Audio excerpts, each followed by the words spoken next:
Hello, Knox Church community and friends. Last week, some pretty great things happened at Knox Church.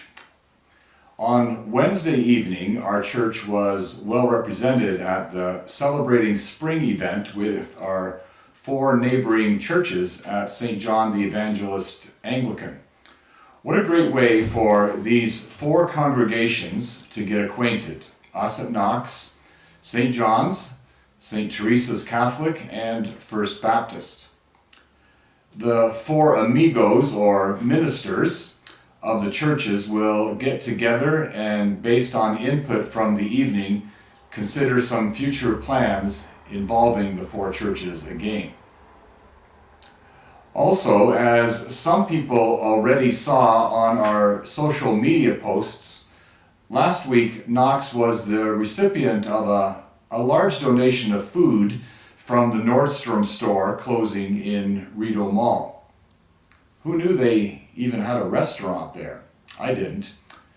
But because they do, and because one of their employees is a volunteer with our Out of the Cold meal program, we received a very large amount of food, some of which was already used last Saturday, though also distributed to some of our partner organizations downtown, including the Centertown Emergency Food Center, as well as the Ottawa Inner-City Ministries.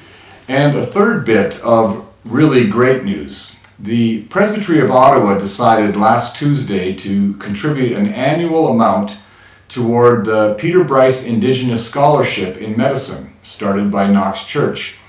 It's also recommending each of the congregations in our presbytery will ask for donations from their churches for the scholarship as well. This is really great news for the scholarship, begun this year by our church through the University of Ottawa.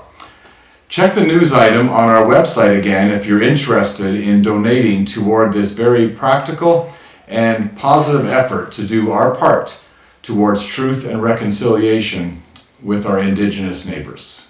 And then a couple of notes about events to come. First of all, it's great to have another social event at the church with a trivia night on Friday, April the 14th at 7:30 p.m. in Geneva Hall. Some will remember plans for a trivia night 3 years ago that was canceled due to the pandemic, and also how we pivoted later to hosting a couple of online trivia events, which were quite a bit of fun. This will be our first in-person trivia night, and it should be as enjoyable, or I think possibly even more. Look for information in our weekly email newsletter, Sunday bulletin, or sign up on Sunday during coffee hour after worship. And then finally, a reminder to set aside April 29th for the Out of the Cold concert fundraiser with the Wildcards Jazz Ensemble. It's on Saturday, the 29th of April, 2 p.m. in our sanctuary. Check the website notice for the concert with details for how to purchase tickets, including Eventbrite and at Knox on Sundays. Have a great week, everyone.